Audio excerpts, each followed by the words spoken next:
अंधक वंशी यादवों के राजा सत्यजीत भगवान सूर्यदेव के परम भक्त थे। सत्यजीत ने वर्षों तक सूर्यदेव की आराधना की। एक दिन सुबह सुबह सत्यजीत रोज की ही तरह सूर्य वंदना कर रहे थे कि भगवान सूर्यदेव स्वयं उनके सामने प्रकट हो गए। सत्यजीत ने जब भगवान आदित्य को साक्षात अपने सामने खड़ा हुआ देखा तो हाथ जोड़कर वंदना करते हुए कहा, प्रभु, आप जिस तेज से इस सारे संसार को प्रकाशित करते हैं, मुझे वह तेज देने की कृपा करें। सत्यजीत के ऐसा कहने पर भगवान भास्कर ने उन्हें दिव्य स्यमंतक मणि दी। यह मणि सूर्य के तेज से प्रकाशित थी और उसको अपने गले में पहनकर जब सत्यजीत ने अपने नगर में प्रवेश किया तो सभी लोगों को लगा स्वयं सूर्यदेव पधारे हैं।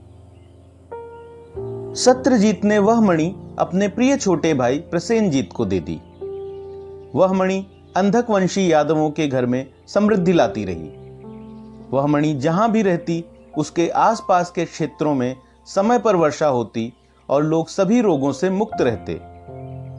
जब भगवान श्री कृष्ण को उस मणि के बारे में पता चला तो उन्होंने प्रसेन से मणि को पाने की इच्छा व्यक्त की, परंतु प्रसेन ने उनको मणि देने से मना कर दिया।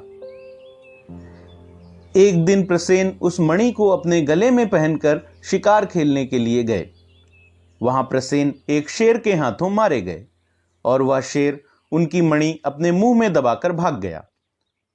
महाबली ऋक्षराज जाम्बुवान ने जब शेर को अपने मुंह में मणि दबाए भागते हुए देखा तो उन्होंने शेर का वध कर दिया और मणि लेकर अपनी गुफा में चले गए। अगर आप लोग सोच रहे हैं कि क्या ये जाम्बुवान वही हैं, तो आप सही सोच रहे हैं। ये वही ऋक्षराज जाम्बुवान हैं जिन्होंने सीता माता की खोज में भगवान श्री राम की मदद की थी। इधर जब कई दिनों तक प्रसेन का कोई पता नहीं चला तो अंधक वंश के लोग संदेह करने लगे कि हो न हो इसमें श्री कृष्ण का ही हाथ है। उन्होंने पहले भी प्रसेन से मणि मांगी थी और प्रसेन ने उन्हें मणि नहीं दी। इसलिए उन्होंने मणि को चुराने के उद्देश्य से प्रसेन को या तो बंदी बना लिया है या उसका वध कर दिया है। सत्यजीत ने द्वारका आकर भरी सभा में सबके सामने श्री कृष्ण पर आरोप लगाते हुए कहा, माखन चुराते चुराते रत्नों की चोरी कब से करने लगे यशोदानंदन? मेरे प्रिय भाई को तुमने जहां भी छुपा कर रखा है उसे मणि समेत वापस कर दो। भगवान श्री कृष्ण ने मणि नहीं चुराई थी, फिर भी उन पर मणि चुराने का आरोप लग रहा था और लोग तरह तरह की बातें कर रहे थे।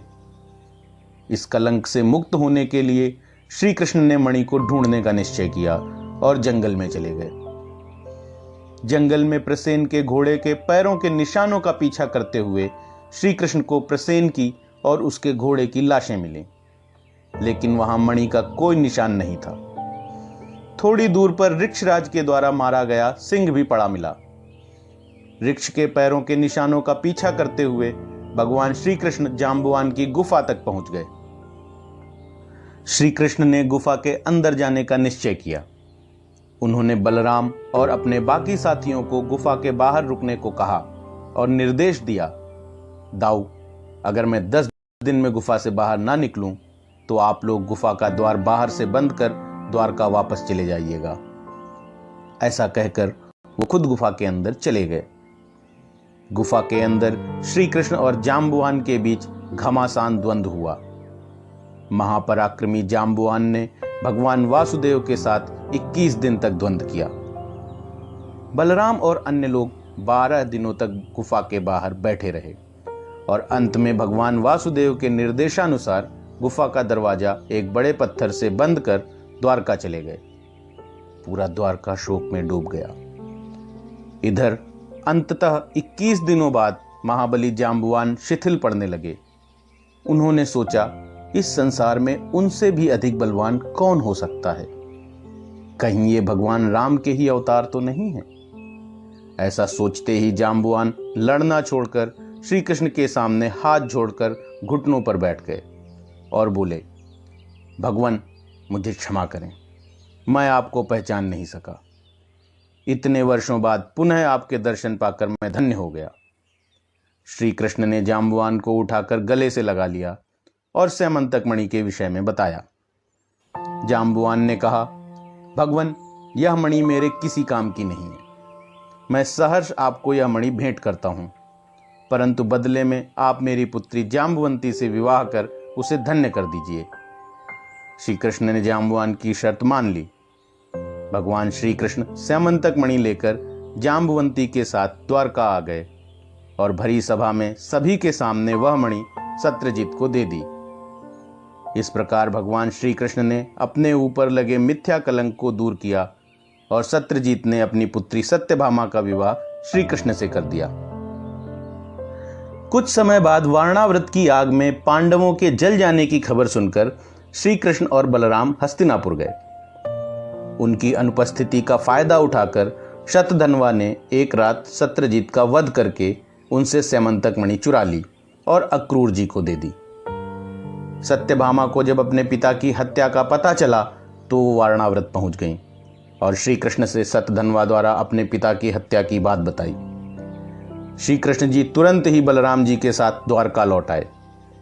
श्री कृष्ण और शतधन्वा में घमासान युद्ध हुआ और शतधन्वा वहां से भाग खड़ा हुआ। भगवान वासुदेव ने उसका पीछा किया और उसे मिथिला के पास पकड़कर उसका वध कर दिया, लेकिन स्यमंतक मणि उसके पास नहीं मिली। उस समय अक्रूर जी काशी में थे। जब अक्रूर जी काशी से वापस आए तो श्री कृष्ण ने उनसे मणि के बारे में पूछा और अक्रूर जी ने बिना किसी विरोध के मणि श्री कृष्ण को दे दी। श्री कृष्ण इस बात से अत्यंत प्रसन्न हुए और उन्होंने मणि अक्रूर जी को उनके ही पास सुरक्षित रखने को कहा। उन्होंने अक्रूर जी को यह भी निर्देश दिया कि मणि सदा द्वारका में ही रहनी चाहिए। इसके बाद स्यमंतक मणि का क्या हुआ नहीं पता। कुछ लोगों का मानना है कि विश्व प्रसिद्ध कोहिनूर हीरा, जो कि अभी ब्रिटिश म्यूजियम में है, वही स्यमंतक मणि है। लेकिन शास्त्रों में दिए स्यमंतक मणि के वर्णन के सामने कोहिनूर हीरा थोड़ा कम जान पड़ता है। कई लोगों का यह भी मानना है कि स्यमंतक मणि एक माणिक यानी कि रूबी होगा, क्योंकि यह मणि भगवान सूर्य ने सत्यजीत को दी थी और माणिक यानी रूबी को भगवान सूर्य का रत्न माना जाता है।